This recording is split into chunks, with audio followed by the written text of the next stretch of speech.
જો મેં ગઈ 29 જૂનના રોજ મુખ્યમંત્રીને કાગળ લખીને કહ્યું હતું કે સામાન્ય માણસ ફેસબુકમાં એક પોસ્ટ મૂકે તો સરકાર એને સરકાર વિરુદ્ધનું ષડયંત્ર ગણી અને જેલમાં નાખે છે.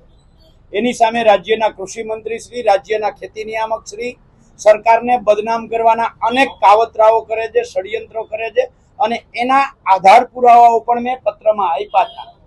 હવે આ નવો એક આધાર પુરાવો આપું છું કે રાજ્યના કૃષિ મંત્રી શ્રી અને રાજ્યના ખેતી નિયામક સરકારને બદનામ કરવાનું ષડયંત્ર કરે છે, કાવતરું કરે છે. આપ સૌ જાણો છો કે ગુજરાતની અંદર ઓક્ટોબર 2024માં જે કમોસમી વરસાદ થયો, આ કમોસમી વરસાદને લઈ અનેક રજૂઆતો પછી સરકારે માત્ર એક કપાસ પાક માટે જ રાહત પેકેજ જાહેર કર્યું છે. આ રાહત પેકેજ જાહેર કર્યું એનો પરિપત્ર સરકારે કર્યો છે. આ પરિપત્રમાં બહુ સ્પષ્ટ લખ્યું છે કે સરકારની વેબસાઇટ ઉપર જઈ અને ખેડૂતોએ 14 તારીખથી 28 જુલાઈ સુધીમાં આ ઓનલાઈન કરવાનું છે. જે 6 જિલ્લાઓમાં આ રાહત પેકેજ મંજૂર થયું છે, આ 6 જિલ્લામાંથી કોઈ પણ એક ગામમાં પણ આ પોર્ટલ આજની તારીખમાં ખુલતું નથી. આજે 24 જુલાઈ થઈ છે, 4 દિવસ બાકી વધ્યા છે. ત્યારે સવાલ એ છે કે સરકારે 14 તારીખે જો જાહેરાત કરી હોય, 14 તારીખથી ચાલુ થવાની, તો એકાદ કલાક આગળ પાછળ હોય, પણ આજે 24 તારીખ એટલે 11 દિવસ વીતવા છતાં પોર્ટલ નથી ચાલતું.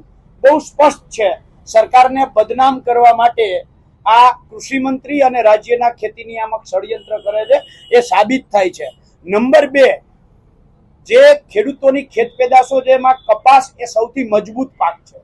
જો કપાસનો પાક 33% કરતા વધારે નુકસાન થયું છે, તો ઝીણા ઝીણા પાક મગફળી હોય, મગ હોય, મઠ હોય, અડદ હોય, તલ હોય, આ પાકનો તો હોથ વળી ગયો હોય. તો આશ્ચર્ય ને દુઃખની વાત એ છે કે સરકાર એમ કહે છે કે કપાસમાં 33%થી વધારે નુકસાન છે, અમે રાહત પેકેજ આપીએ છીએ, તો બાકીના પાકોને કેમ રાહત પેકેજ આપવામાં નથી આવતું? બીજું, જે ગ્રામસેવકો સાથે વાત થઈ છે એનું કહેવું એવું છે કે જે ખેડૂતોએ મગફળીનું રજીસ્ટ્રેશન કરાવેલું હશે ટેકાના ભાવમાં, એને કપાસના આ રાહત પેકેજનો લાભ મળશે નહીં.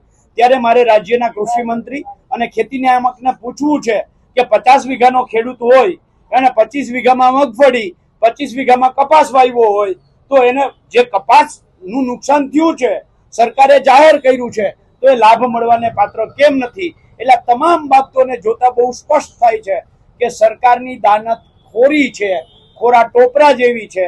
કૃષિ મંત્રી અને ખેતી નિયામક સરકારને બદનામ કરવા માંગે છે, એના વિરુદ્ધનું ષડયંત્ર કરે છે. આ રાજ્યના મુખ્યમંત્રીને કહું છું કે ફેસબુક પર પોસ્ટ કરનાર સામાન્ય માણસ પોતાની ભડાસ કાઢે છે, એ ષડયંત્રકારી નથી. ખરેખર ષડયંત્રકારી તમારા કૃષિ મંત્રી છે, તમારા ખેતી નિયામક છે, એમને જેલમાં મોકલવામાં આવે. સાંજ સમાચાર ફેસબુક પેજને લાઇક કરો, વિડીયો શેર કરો અને વધુ વિગતવાર સમાચાર માટે sanssamachar.net વિઝિટ કરો.